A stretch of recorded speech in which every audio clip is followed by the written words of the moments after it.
세르탕의 태양이 떠오르기 시작하고 기온은 이미 30도를 넘었습니다.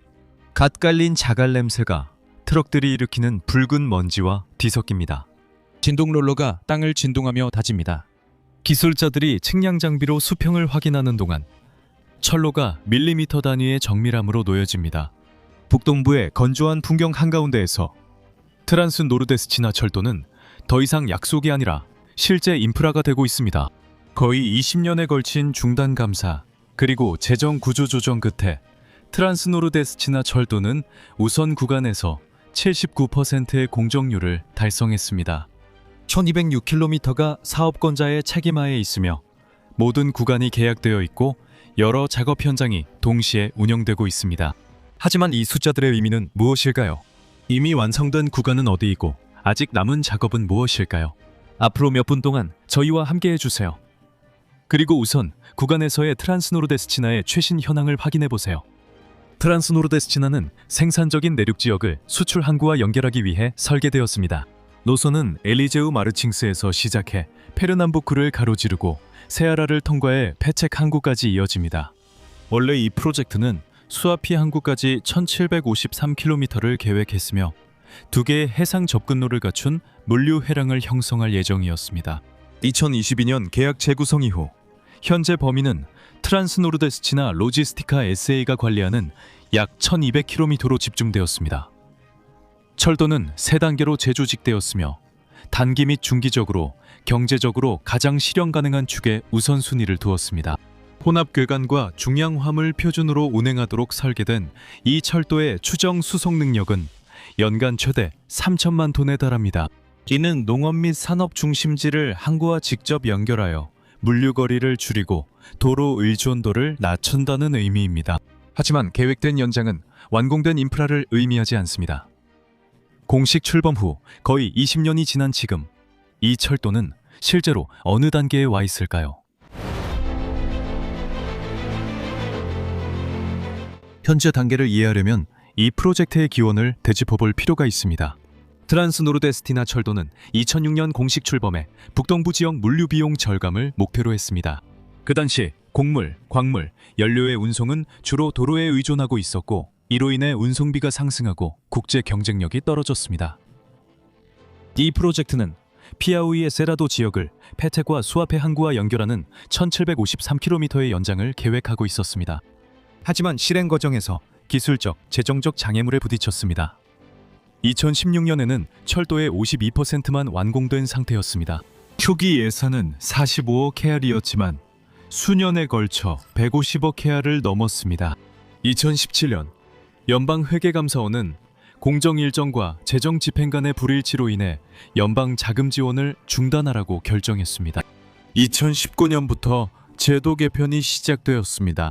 2022년 사업권자는 살게이루 수아페 구간을 반환하고 페텍 항구까지의 구간에 노력을 집중했습니다. 계약은 국가육상교통국과의 변경 계약을 통해 조정되어 목표, 기한, 규제 기준이 정해졌습니다. 주목할 점은 자금 조달이 북동부 개발기금 FDDN이, 북동부 투자기금 FINOR, 그리고 새로운 PAC의 구조화된 지원금으로 이루어지게 되었다는 것입니다. 이로써 프로젝트는 계약상 안정 단계에 들어섰습니다.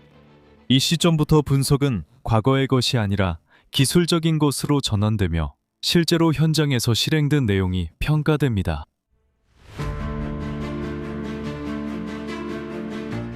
현재 다렌스 노더데스티나 로지스티카 SA가 책임지고 있는 약 1200km 중에서 세아라 구간에서는 이미 79km가 완공되었습니다. 또한 1단계의 19개 공구가 모두 공식적으로 계약되었습니다. 이 점은 중요합니다. 왜냐하면 이는 계약이 체결되지 않은 구간이 존재하던 역사적인 문제를 종식시키기 때문입니다. 특히 바트리치와 아라코이아바 사이의 마지막 97km 구간은 2025년 말에 공사 명령이 내려졌다는 점을 강조할 필요가 있습니다. 이 단계로 인해 페책 항구까지의 전체 구간이 공식적으로 연속적인 시공 단계에 들어가게 됩니다. 세아라 주정부에 따르면 노선 전체에 걸쳐 10개의 작업 현장이 동시에 운영되고 있습니다. 이 현장들에서는 4,000명 이상의 노동자들, 이 토목공사부터 철도 상부 구조물 설치에 이르기까지 다양한 작업에 참여하고 있습니다. 현재까지 집행된 투자는 79억 케아를 초과합니다. 국가육상교통국과 합의된 지침에 따르면 1단계의 완공은 2026년에서 2027년 사이로 예정되어 있습니다.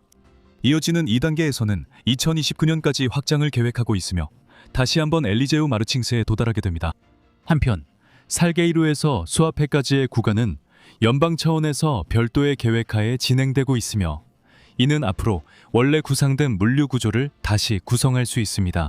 하지만 기술적인 측면에서는 수치들이 실제로 시공된 공사로 이어져야 합니다. 모든 철도는 거의 아무도 보지 않는 토목공사, 즉 토지 평탄화 작업부터 시작됩니다. 바로 그곳에서 그레이드라고 불리는, 즉 경사와 곡선이 결정되며 이것이 열차가 노선을 따라 이동할 때 필요한 힘을 좌우하게 됩니다. 깊은 절개와 광범위한 성토 작업은 지속적인 측량 관리 하에 진행됩니다. 목표는 최대 120량의 화물 열차가 운행할 수 있도록 적절한 경사도를 유지하는 것입니다. 잘못 설계된 경사도는 연료 소비, 견인력, 그리고 기계적 마모에 영향을 미칩니다. 지지력이 낮은 토양 지역에서는 보완적인 해결책이 적용됩니다. 이러한 상황에서는 토양을 더 강한 재료로 대체하거나 보강하고 엄격하게 관리하여 다짐할 수 있습니다. 토양이 열차의 무게를 견딜 수 있도록 기술자들은 지반의 밀도를 측정하고 습도를 관리하며 캘리포니아 지지력 지수라고 불리는 테스트를 적용합니다. 이 테스트는 해당 기반이 실제로 충분한 지지력을 갖추었는지 여부를 나타냅니다. 이러한 검증과 확인이 끝난 후에야 비로소 궤도 구조의 형성이 시작됩니다. 2단계는 기층을 설치하는 것으로 시작되며 2층은 처리된 토양과 자갈층 사이에 구조적 전이 역할을 할 뿐만 아니라 미세 입자에 의한 기반 오염을 방지하는 역할도 합니다. 그 다음에는 고강도 등급의 쇠석으로 구성된 자갈층이 시공됩니다. 여기서 목적은 동적 하중을 분산시키고 충격을 흡수하며 노반 전반에 걸쳐 효율적인 배수를 보장하는 것입니다. 이 기초 위에 콘크리트 침목이 배치되는데 이 부재들은 레일을 지지하고 열차의 무게를 분산시키는 역할을 합니다. 이 침목들은 축당 최대 32톤까지 견딜 수 있도록 설계되어 있으며 이는 중량 화물 철도에 적합한 기준입니다. 고디어 레일은 장대 연속 레일로 용접됩니다. 이 방식은 기계적 이음매를 줄이고 진동을 최소화하며 보수 유지의 필요성을 감소시킵니다. 트란스노르데스치나 철도는 혼합궤간 운행으로 선로 설치에 더 높은 기하학적 정밀도가 필요합니다. 특정 구간에서는 보조 레일이 필요하며 이는 향후 다른 철도망과의 호환성을 높이고 국가 시스템과의 전략적 통합을 가능하게 합니다. 궤도 구조 공사가 진행되는 동안 특수 구조물 공사도 동시에 이루어집니다. 교량과 고가도로는 연방도로, 하천, 그리고 계절성 배수 지역을 안전하게 통과할 수 있도록 보장합니다. 이 중 일부 구조물은 무려 300m가 넘는 길이를 자랑한다는 점을 강조할 필요가 있습니다. 길이뿐만 아니라 또 다른 중요한 점은 시추 조사에서 확인된 지반 조건에 따라 현장 타설 말뚝이나 계측식 연속 오거 말뚝이 사용된다는 것입니다. 이러한 기술적 선택은 토양의 지지력과 예상되는 구조적 거동에 의해 결정됩니다. 동시에 철도 야드도 구축되고 있습니다. 이러한 야드는 단순한 보조구역이 아니라 교차, 기술적 주차 및 장거리 열차 편성의 필수적인 운영 구조물입니다. 또 다른 중요한 요소는 배수입니다. 반건조 지역에서는 오랜 가뭄이 지속되지만 비가 내릴 때는 강하고 집중적으로 내립니다. 이러한 이유로 셀룰러 배수구, 철근 콘크리트 갤러리, 그리고 유수 분산 채널은 특정 수문학적 연구를 바탕으로 설계되었습니다. 또한 적절한 피복제로 사면을 보호하면 침식 위험을 줄일 수 있습니다.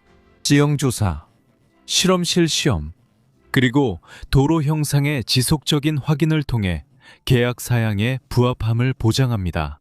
따라서 철도가 79%의 물리적 진척도를 달성했다고 말할 때 이는 단순히 시공된 킬로미터 수만을 의미하는 것이 아닙니다. 이는 토공, 구조물, 본선, 배수 시스템의 기술적 완성을 의미합니다. 다시 말해 이는 중공업 표준으로 운영되도록 설계된 철도 회랑의 구조적 기반을 의미하며 생산적인 내륙 지역을 수출 항만과 완전히 연결하는 역할을 합니다. 트란스노르데스치나의 규모를 가늠하려면 킬로미터를 구체적인 기준으로 환산해야 합니다. 약 1200km에 달하는 이 철도는 포르탈레자와 브라질리아 사이의 거리와 거의 맞먹습니다. 철로를 일렬로 늘어놓으면 축구장 1600개 이상 길이와 같습니다. 수용 능력 면에서 연간 3천만 톤으로 설계된 이 철도는 다양한 화물 유형을 운송함에도 불구하고 카라자스 철도의 상능에 근접합니다. 각 열차는 120량의 화차로 구성되어 약 8,000톤을 운송할 수 있습니다. 이는 한 편성당 약 300대의 벌크 트럭을 대체하는 것과 같습니다. 철도가 완전 가동되면 연간 약 75만 대의 트럭 운행을 도로에서 줄일 수 있습니다.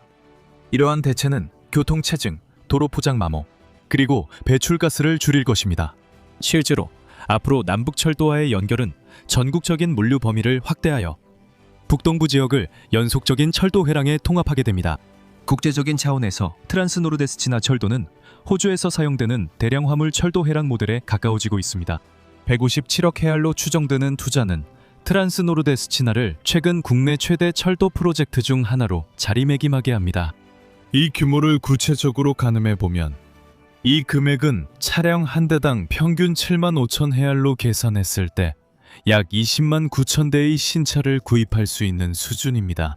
다시 말해 이는 수백 킬로미터의 도로를 가득 메울 수 있는 차량 대수에 해당하는 자금 규모입니다. 하지만 이번 경우에는 이 자금이 수십 년에 걸쳐 연간 수백만 톤을 운송할 수 있는 영구적인 철도 운송망을 구축하는 데 사용되고 있습니다. 트란스노르데스치나의 규모는 단순히 영토의 넓이로만 평가해서는 안 되며 지역 물류 구조에 가져오는 구조적 변화로도 분석해야 합니다. 1단계가 2026년에서 2027년 사이에 완료될 예정으로 진행됨에 따라 엘리제우 마르치스와 페체 항구를 잇는 구간은 점진적으로 화물 운송을 시작하게 되며 이는 토목 공사 단계에서 운영 단계로의 전환을 의미합니다. 이어지는 2단계는 2020년대 말까지를 목표로 하며 이로써 영토적 범위가 더욱 확대되어 이 철도 회랑이 장거리 도로 운송의 효과적인 대안으로 자리 잡게 될 것입니다.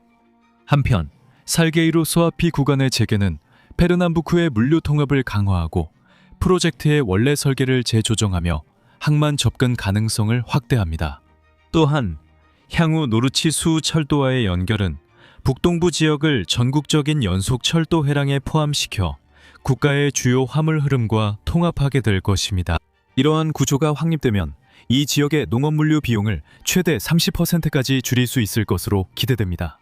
동시에 철도의 존재는 노선을 따라 복합운송 터미널, 창고, 새로운 산업 거점의 확장을 촉진하여 인프라가 지역 경제에 미치는 파급 효과를 더욱 확대할 것으로 보입니다.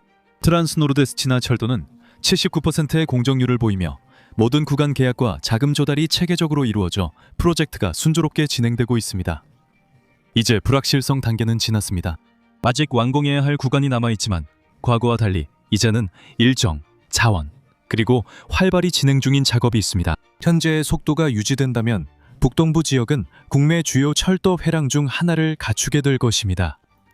시청해주셔서 감사합니다. 트란스노르데스치나의 진행 속도에 대해 어떻게 생각하시나요? 느리다고 보시나요? 완공됐어야 한다고 보시나요? 아니면 적절하다고 생각하시나요? 그리고 이 철도가 완공되면 무엇을 기대하시나요? 여러분의 의견을 댓글로 남겨주세요. 저는 여기서 마치겠습니다. 감사합니다. 다음 영상에서 뵙겠습니다.